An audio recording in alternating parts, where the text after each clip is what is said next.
វិសុទ្ធតគ្នាខ្ញុំរតនាអញ្ចឹងថ្ងៃនេះយើងមកធ្វើលំហាត់ទី1 VLAN configuration លំហាត់នឹងដែរមកតាមប្រធានហ្នឹងទៅគឺយើងមាន router 1យើងមាន switch 2ហើយនឹងមាន PC ទាំងអស់4តែអ្នកគ្នាចំណាំ port ផងណា VLAN 10ហ្នឹងគឺយើងគិត port ពី1 2 3 port 1 2 3ដល់ពេល VLAN 20យើងគិត port 4 5 6ហ្នឹងហើយអញ្ចឹងនៅពេលដែលយើងដាក់ខ្សែអ្នកគ្នាត្រូវដាក់ឲ្យត្រូវតាម port របស់វាផងនេះអញ្ចឹងឥឡូវនេះអានេះគឺ VLAN 10គឺ port របស់យើង0 1 2 3ដល់ពេលហើយ VLAN 20គឺ4 5 6ណាហ្នឹងហើយអញ្ចឹងយើងដាក់ឃើញអ្នកគ្នាឃើញ FA04 អត់ yes អញ្ចឹងកន្លែងនេះត្រូវមានការប្រុងប្រយ័ត្នតែបើសិនជាអ្នកគ្នាដាក់ port ខុសគឺពេលអ្នកគ្នា config ទៅគឺនឹង error ហើយអត់អាច send email បានទេអញ្ចឹងអ្នកគ្នាអាចដាក់ទៅតាមវីដេអូមួយនឹងបានអូខេអញ្ចឹងបន្ទាប់ពីយើងបានដាក់ខ្សែតាមត្រូវតាម port តាមអីគ្រប់អស់ហើយអ្នកទាំងគ្នាអាចធ្វើការចូលទៅ step ទី1ហើយ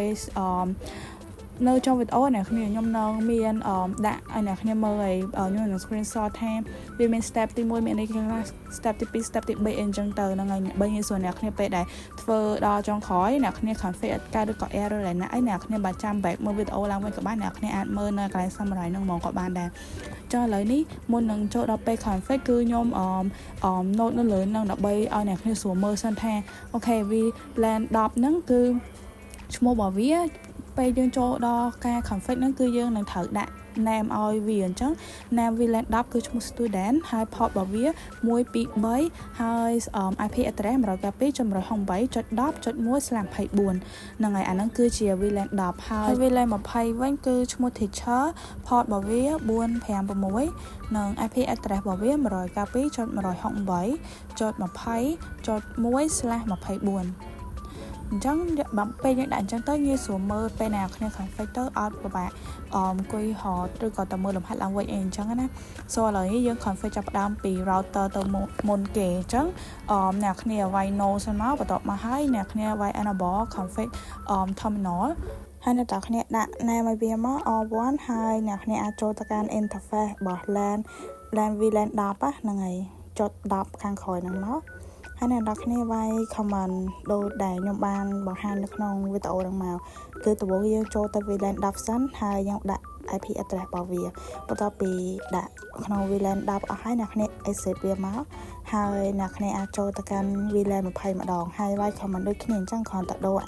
កន្ទុយខាងក្រោយចុច10ចុច20អីអញ្ចឹងណាអ្នកគ្នា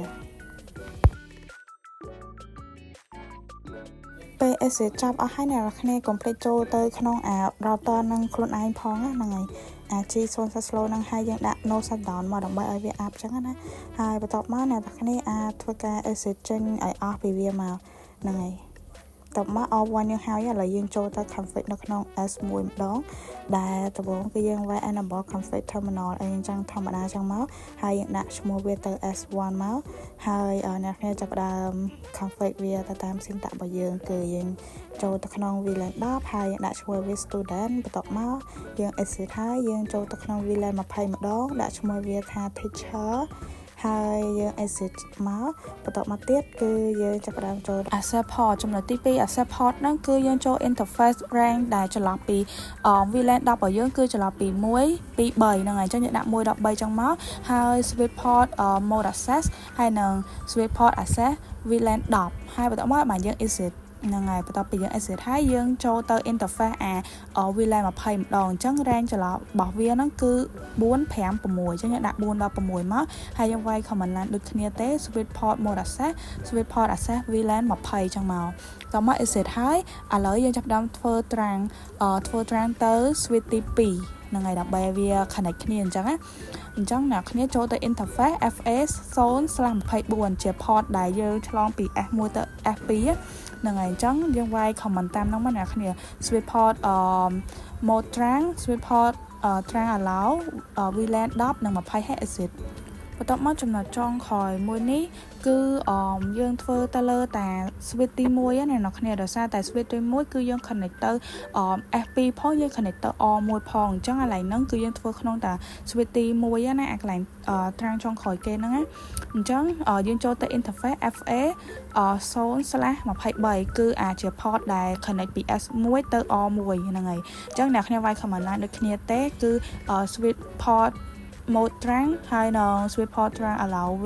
VLAN 10 20 ហើយ exit មកហ្នឹងហើយឥឡូវយើង config នៅក្នុង S1 ហើយឥឡូវយើងចូលទៅ config នៅក្នុង F2 ម្ដងគឺក្នុង F2 ហ្នឹងគឺធ្វើឡើងវិញត្រែហ្នឹងហើយគឺយើង create នៅ VLAN user អញ្ចឹង VLAN 10យើងចូលទៅ VLAN 10ហើយយើងដាក់ឈ្មោះវាមក student ហើយតបមក exit ហើយយើងចូលទៅ VLAN 20ដាក់ឈ្មោះវា teacher មកហើយអ្នកគ្នា exit ទៀតមកហើយចាប់ផ្ដើមចូលដល់ចំណុចទី2គឺ accept port នៅក្នុងការ accept port ហ្នឹងគឺអ្នកគ្នាចូលទៅ interface rank FA01 មកហ្នឹងហើយបាច់ដាក់113ក៏បានដែរ FA01 ហើយ sweet port mode access sweet port access VLAN 10ហើយ exit yes បន្ទាប់មកចាំយើងចូលទៅVLAN 20ម្ដង interface FA0/4 ហើយបន្ទាប់មកគឺsweet port mode access sweet port access VLAN 20ហើយ exit yes បន្ទាប់មកចំណុចចុងក្រោយấyគឺ trunk to switch 1មានន័យថាយើងធ្វើ connect ពី F2 ហ្នឹងទៅ S1 so យើងចូលទៅ interface FA0/24 ដែលជា port ពី F2 ទៅ F1 ហ្នឹងបន្ទាប់មក switch port mode trunk switch port trunk allow VLAN 10 20ហើយ exit មក yes so យ៉ាងហ្នឹងមានតែប៉ុណ្្នឹងឯងសម្រាប់លំហាត់ទី1តែប៉ុណ្្នឹងទៅគឺអ្នកគ្នាអាចតេស្តបានហើយប៉ុន្តែ complete នេះគឺមិនយកអត់បានដាក់ IP ឲ្យទៅ PC អញ្ចឹងចូលទៅដាក់ផងណាតែ PC ទី1នេះអញ្ចឹងគឺវានៅ VLAN 10អញ្ចឹងយើងដាក់ 192.168.10 ហើយយើងដាក់ចុច2មកដោយសារវានៅចន្លោះ1 2 3អញ្ចឹងហ្នឹងហើយហើយ default gateway វាគឺចុច1ដល់ពេលអានេះគឺ VLAN 20អញ្ចឹង 192.168.2 ហើយអានេះយើងដាក់ចុច20ហើយចុច1មកហ្នឹងហើយបន្ទាប់មក PC ទី1នេះអាហ្នឹងគឺ VLAN 10ហ្នឹងហើយអញ្ចឹងយើងដាក់ចុច3មកបើយើងដាក់អាក្រោយហ្នឹងជាន់គ្នាក៏អត់កើតដែរណាគ្នាដាក់ទៅដាក់ជាន់គ្នាអត់កើតទេវា IP address របស់វាត្រូវតែវា unique ចឹងវាមានតែមួយទេ so ជាន់គ្នាអត់កើតទេអានេះគឺក្នុង VLAN 20អញ្ចឹងចុច3មកហើយពេលដាក់ឲ្យអ្នកគ្នាអាចធ្វើការ send មកតេស្តបានហើយបើសិនជាsend ទៅលើសពី2ដងហើយ file ទៀតមានអ្នកគ្នាធ្វើខុសកន្លែងណាមួយអញ្ចឹងអាចទៅ check មើលឡើងវិញបានប៉ុន្តែបើ send ម្ដង file ហើយម្ដងទៀតគឺអត់ file នឹងមានថាយើងជោគជ័យហ្នឹងហើយអញ្ចឹងបើចាំតេស្តយូរឯតែម្ដង2ដងគឺនៅតែ file មានថាខុសហើយអ្នកគ្នាអាចទៅធ្វើឡើងវិញបាននេះគឺខ្ញុំតេស្តឲ្យច្រើនដងឲ្យច្បាស់ថាវាពិតជាត្រូវមែនហ្នឹងហើយអញ្ចឹងបន្ទាប់ពីយើងតេស្តអស់ចិត្តហើយឥឡូវយើងចូលទៅលំហាត់ទី2របស់យើងលំហាត់មួយនេះអ្នកគ្នាគឺបើសិនណាចាំ syntax ក្នុងការធ្វើឲ្យគឺមានភាពងាយស្រួលខ្លាំងមែនតើមកដោយសារតែ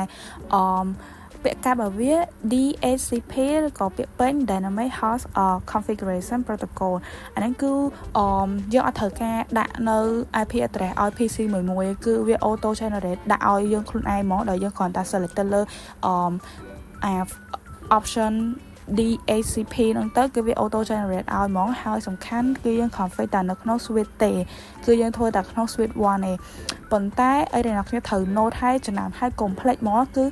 យើងយក switch មកប្រើប៉ុន្តែយើងប្រើវានៅក្នុងលក្ខណៈជា router so អ្នកគ្នាត្រូវតែដាក់ IP routing សិនមុននឹងអ្នកគ្នាចាប់ផ្ដើម config វាបើមិនចឹងទេគឺ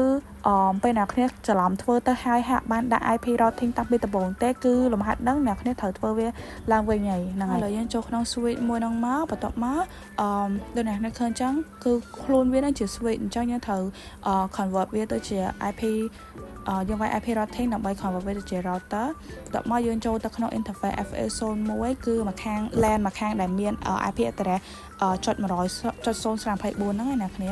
ហ្នឹងហើយអញ្ចឹង IP address របស់វាយើងដាក់ចុច1អានេះជា default gateway ចុច1ណាអ្នកគ្នាចុច1ជា default gateway ចំណាំ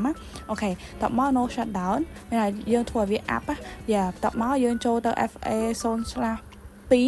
យ៉ាហើយយើងដាក់ IP address របស់វាមកគឺ 200.1 ហ្នឹងហើយតបមក exit ហើយនេះអានេះគឺជា syntax ទី2 step ទី2ដែលយើងត្រូវចំណាំគឺ IP DHCP pool ហើយអ្នកគ្នាដាក់ name អីក៏បានដែរខ្ញុំដាក់ ITE បន្ទាប់មក network របស់វាគឺ.0នេះខ្នាតអញ្ចឹងអាចុច1ហ្នឹង default gateway ឬក៏ default router នេះបន្ទាប់មកយើងចាប់ផ្ដើមវាយ default router យើងដាក់ចុច1មកខាងក្រោយហ្នឹងណាហ្នឹងហើយយើង exit ចេញពីវាបន្ទាប់មកយើងចូលទៅ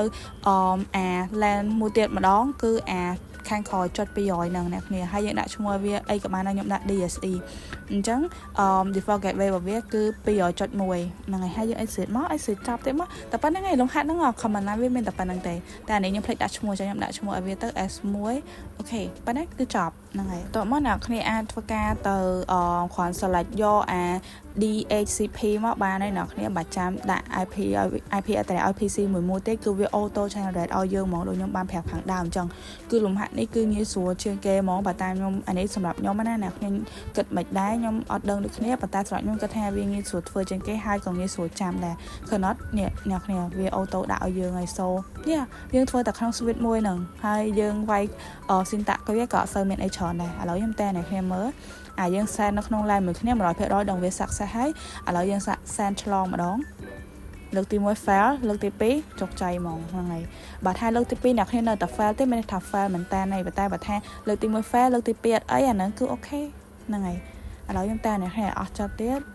គឺមានន័យថាវាជោគជ័យមែនអញ្ចឹងសរុបមកវិញនៅការធ្វើលំហាត់ហ្នឹងនឹងគិតថាវាមានភាពងាយស្រួលអីចឹងទៅដោយសារតែខ្ញុំមាន note step by step អីឲ្យអ្នកគ្នាឲ្យអស់ហើយអញ្ចឹងអាចថាវាងាយស្រួលប៉ុន្តែចាក់ស្ដែងទៅសម្រាប់អ្នកដែលគាត់អត់ទាន់បានយល់ពីវិធីលំហាត់ហ្មងគឺខ្ញុំ recommend ឲ្យទៅអាសាធ្វើលំហាត់ហ្នឹងឲ្យបានច្រើនត្រែក៏ដោយប៉ុន្តែពេលអ្នកគ្នាកាន់តែធ្វើកាន់តែចាំដៃហើយយើងកាន់តែយល់អញ្ចឹងថាវាមានន័យថាមិនបើយើងនៅភ្លាមៗតែមើលវិធីលំហាត់ជួនកាលគ្រូអត់បានបញ្យល់ guide ថាឲ្យយើងធ្វើឲ្យខ្លះទៀតគឺយើងអត់ដឹងថា start ពីណាទៅណាទេអញ្ចឹងសង្ឃឹមថាវីដេអូមួយនេះនឹងជួយអ្នកគ្នានៅក្នុងការដោះស្រាយនៅលំហាត់ទាំងពីរនឹងបានហើយអរគុណអ្នកនរគ្នាដែលបានមើលវីដេអូនោះដល់ចប់កុំភ្លេច subscribe ខ្ញុំផងបាយបាយ